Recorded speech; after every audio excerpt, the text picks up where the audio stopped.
Grandes son, grandes son, grandes son tus maravillas, grandes son. En esta serie de estudios acerca de las divisiones principales de la Biblia, lo que pretendemos es hacer un estudio organizado del contenido de la palabra del Señor. En ese sentido, estamos identificando las diferentes divisiones que componen el texto sagrado. Y por ahora lo que estamos haciendo es estudiar la primera división que nosotros encontramos en el Antiguo Testamento. Es decir, estamos estudiando acerca del Pentateuco. Pero cuando hablamos de este tema, vemos de que encontramos varias etapas o periodos. Por ahora nos estamos enfocando básicamente en la ley que Dios le dio al pueblo de Israel por medio de Moisés. Y como habíamos mencionado, esta ley contiene en realidad 613 mandamientos, que lo podemos dividir en leyes morales, leyes civiles, leyes ceremoniales y leyes respecto a la sanidad. Hemos hablado un poquito acerca precisamente de estas leyes de sanidad que a nuestra manera de ver contienen algunos elementos muy avanzados para su época. Inclusive en la actualidad los gobiernos están decidiendo poner en práctica aquello que ya había sido estipulado en la ley de Moisés. También hemos hablado de las leyes morales, que son básicamente los 10 mandamientos, los 10 primeros mandamientos. Y habíamos visto que estos 10 primeros mandamientos fueron cambiados o fueron modificados por nuestro Señor Jesucristo en el Nuevo Testamento. Hablando de las leyes ceremoniales, hemos hablado, por ejemplo, acerca de las fiestas judías. Y también hemos hablado acerca del tabernáculo de reunión. Y un tema directamente relacionado con estos dos que acabamos de mencionar es el sacerdocio levítico. Es por esto que en esta lección nos estaremos enfocando propiamente en el estudio de este tema. Pero para poder comprender bien el sacerdocio levítico, nosotros debemos recordar que Jacob, a quien Dios también le cambió su nombre por Israel, tuvo 12 hijos. Y de estos 12 hijos, uno de ellos fue José. Y lo que hizo Jacob cuando él llegó a Egipto fue pedirle a José que esos dos hijos, Efraín y Manasés, hijos de José, pasaran a formar parte de los hijos de Jacob. Entonces, en ese sentido, podríamos hablar de 13 tribus. Y justamente ahí nosotros vemos que había un plan de parte de Dios, porque Dios tenía el propósito de elegir a una de estas tribus. Y nos estamos refiriendo a la tribu de Leví. Y es que Dios eligió para que de ahí salieran los sacerdotes y salieran las personas encargadas de ministrar tanto en el tabernáculo de reunión y posteriormente cuando se construyó el templo en Jerusalén. Entonces, por ahí que nosotros podemos ver que la tribu de Leví fue elegida, pero había una razón para elegir a esta tribu. En principio, recordemos que cuando los israelitas salieron de Egipto, dice que el Señor castigó con la última plaga, con la muerte de los primogénitos egipcios. De ahí que los primogénitos de Israel pasaron a formar como parte de la propiedad de Dios. Entonces, estos primogénitos estaban al servicio de Dios, pero fue ahí cuando Dios decidió elegir a la tribu de Leví en reemplazo de los primogénitos de Israel. Esto nosotros lo podemos ver en el libro de Números capítulo 3. Es ahí donde se nos dice que el Señor, en reemplazo de los primogénitos de Israel, decidió nombrar o decidió apropiarse de los levitas. ¿Y cuál era la labor de los levitas? Esto nosotros lo podemos ver en Números capítulo 3, versículos del 5 al 8. Dice así la palabra del Señor: Jehová habló a Moisés y le dijo: haz que se acerque la tribu de Leví y ponla delante del sacerdote Aarón, para que lo sirvan. Estarán a su servicio y al de toda la congregación delante del tabernáculo de reunión, sirviendo en el ministerio del tabernáculo. Cuidarán de todos los utensilios del tabernáculo de reunión y de todo lo encargado a ellos por los hijos de Israel, ministrando en el servicio del tabernáculo. Entonces, como podemos notar, el trabajo de los levitas era dedicarse a la obra y al cuidado del tabernáculo de reunión. Ellos estaban encargados de los utensilios, estaban encargados de armar y desarmar ese tabernáculo mientras los israelitas estuvieron por su peregrinaje en el desierto por los 40 años. Bueno, en vista de que los levitas debían estar dedicados a la obra del tabernáculo, el Señor les asignó una remuneración, o llamémosle una compensación. ¿Y cuál fue la compensación que ellos llegaron a tener?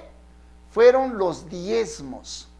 Y así está establecido en el libro de Números, capítulo 18, versículo 21, dice el texto bíblico: yo he dado a los hijos de Leví todos los diezmos en Israel como heredad por su ministerio, por cuanto ellos sirven en el ministerio del tabernáculo de reunión. Entonces, como podemos notar, debido al trabajo que los levitas iban a desempeñar, el Señor decidió darles los diezmos para que ellos se pudiesen sostener, para que ellos pudiesen vivir. Ahora, cuando los levitas recibían el diezmo de parte de las 12 tribus de Israel, lo que debían hacer también era separar la 10ª parte, y esa 10ª parte tenían que entregarlo a los sacerdotes. Así está establecido también en el libro de Números, el capítulo 18, versículos 26 y 28. Dice el texto bíblico: hablarás a los levitas y les dirás: cuando toméis los diezmos de los hijos de Israel, que os he dado como vuestra heredad, vosotros presentaréis de ellos como ofrenda mecida a Jehová el diezmo de los diezmos. Así presentaréis también vuestra ofrenda a Jehová de todos los diezmos que recibáis de los hijos de Israel. Se la daréis al sacerdote Aarón como ofrenda reservada a Jehová. Entonces, los levitas recibían el diezmo de todo el pueblo de Israel, pero a su vez ellos mismos tenían que entregar la 10ª parte al sacerdote, para que de esta manera también los sacerdotes pudieran tener su sostenimiento. Ahora, la pregunta para nosotros es: ¿de qué tenían que diezmar los israelitas? ¿Qué parte de sus ingresos ellos debían diezmar? Y esto nosotros lo podemos ver con claridad en el libro de Levítico, capítulo 27, versículos 30 y 31, dice así la palabra del Señor: el diezmo de todo producto del campo, ya sea grano de los sembrados o fruto de los árboles, pertenecen al Señor, pues les está consagrado. Si alguien desea rescatar algo de su diezmo, deberá añadir a su valor una quinta parte. Entonces, como estamos notando en este texto bíblico, los diezmos tenían que ser dados como producto de la tierra. Es decir, todo lo que produciera la tierra, de eso los israelitas debían diezmar. Pero ¿qué otra cosa tenían que diezmar? Esto lo vemos en el mismo libro de Levítico, capítulo 27, versículos 32 y 33, dice: en cuanto al diezmo del ganado mayor y menor, 1 de cada 10 animales contados será consagrado al Señor. El pastor no hará distinción entre animales buenos y malos, ni hará sustitución alguna. En caso de cambiar un animal por otro, los dos quedarán consagrados y no se les podrá rescatar. Entonces, haciendo un pequeño resumen, los israelitas debían ofrendar o debían diezmar de todo el producto que produciera la tierra. Y también tenían que diezmar de todos los animales que ellos lograsen tener, ya sean ganados o ya sean ovejas, tanto ganado mayor como ganado menor. Entonces, aquí hay algo que es muy importante. ¿Por qué hoy en día todavía algunas personas o algunos pastores, algunos maestros, pretenden enseñar que el diezmo está vigente? Y es que debemos entender que la ley establecía con claridad que el diezmo era producto de lo que producía la tierra y también era el diezmo de los ganados. Si hoy en día se tuviera que diezmar, se tendría que diezmar en base a lo que la ley dice. Pero ojo, hay muchas personas que les gusta agarrar la Biblia como si fuese un menú. Y la parte que quieren lo agarran y la parte que no quieren pues lo desechan. Y eso es lo que hacen algunos maestros. Algunas partes que les conviene del Antiguo Testamento lo agarran y las partes que no les conviene pues lo desechan. Y en este texto bíblico nosotros podemos ver con claridad que hacen eso. Y es que ellos, cuando hablan de los diezmos, dicen que tienen que dar los diezmos de todo lo que ganen. Pero la Biblia no dice eso, porque la Biblia está afirmando de que es el producto de todo lo que pueden sembrar de la tierra, de todo lo que ellos podían producir de sus ganados. Pero no se daba el diezmo en dinero, no era producto, por decir, del trabajo de un artesano. Entonces, lo que pretenden hacer algunos maestros de manera equivocada y de manera tergiversada es aprovecharse muchas veces de la ingenuidad de las personas. Bueno, ahora, si nosotros nos vamos al Nuevo Testamento, nos daremos cuenta que en ninguna parte del Nuevo Testamento se le llama a los creyentes a diezmar. Pero sin embargo, sí se les pide que los creyentes puedan ofrendar. Pero una ofrenda es algo voluntario, es algo que sale del corazón. En 1 de Corintios, el capítulo 16, versículos 1 y 2, el apóstol Pablo dice: en cuanto a la ofrenda para los santos, haced vosotros también de la manera que ordené en las iglesias de Galacia. Cada primer día de la semana, cada uno de vosotros ponga aparte algo según haya prosperado, guardándolo, para que cuando yo llegue no se recojan entonces ofrendas. Entonces, como estamos viendo en este texto bíblico, los cristianos del primer siglo y los cristianos también, por supuesto, de las siguientes generaciones, lo que hacían era ofrendar cada primer día de la semana, pero lo hacían de una manera voluntaria.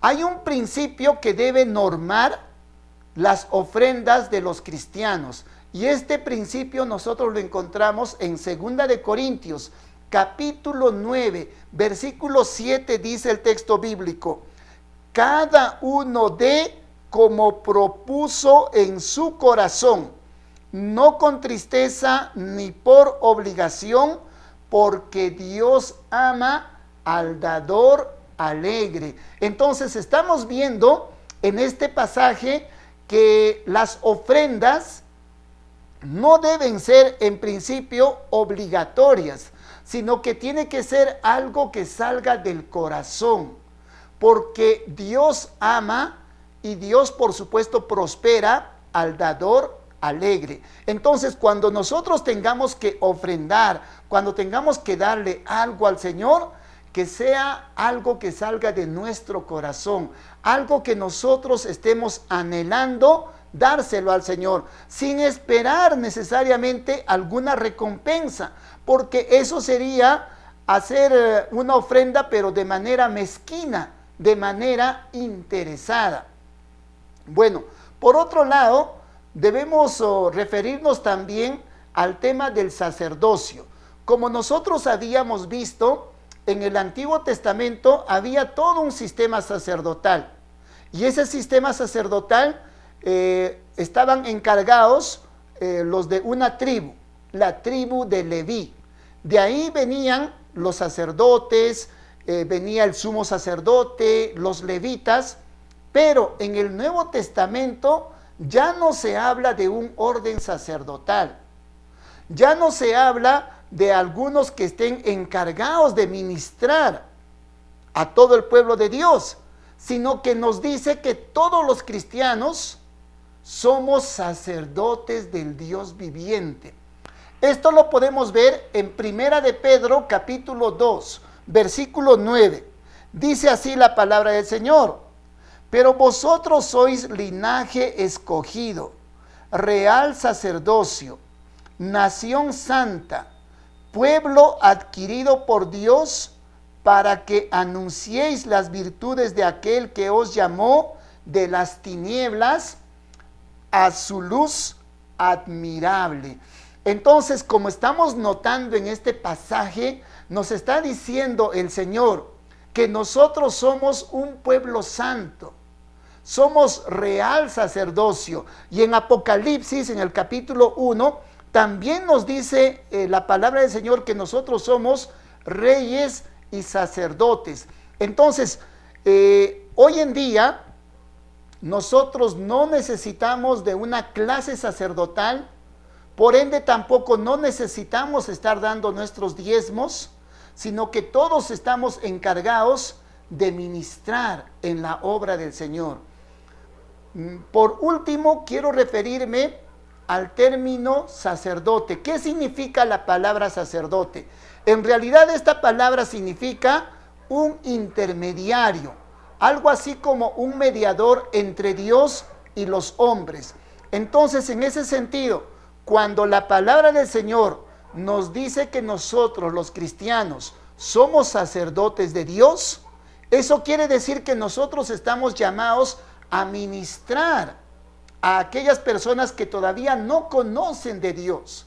Esa es la labor del sacerdote, y esa es una labor que el Señor nos ha encargado a cada uno de nosotros.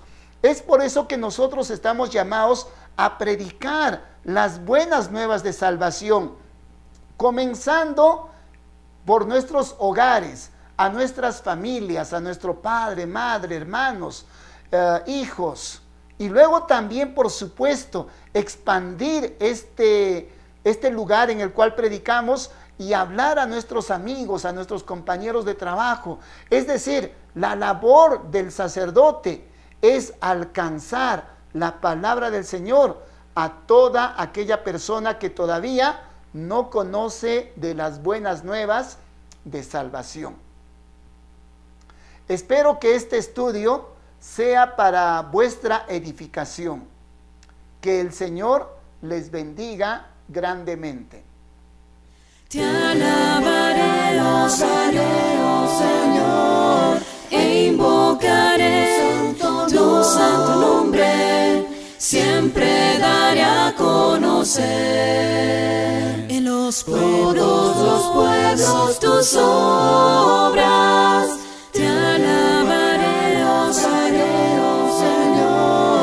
e invocaré tu santo nombre, siempre daré a conocer en los pueblos tus obras, grandes son tus maravillas, grandes son tus maravillas.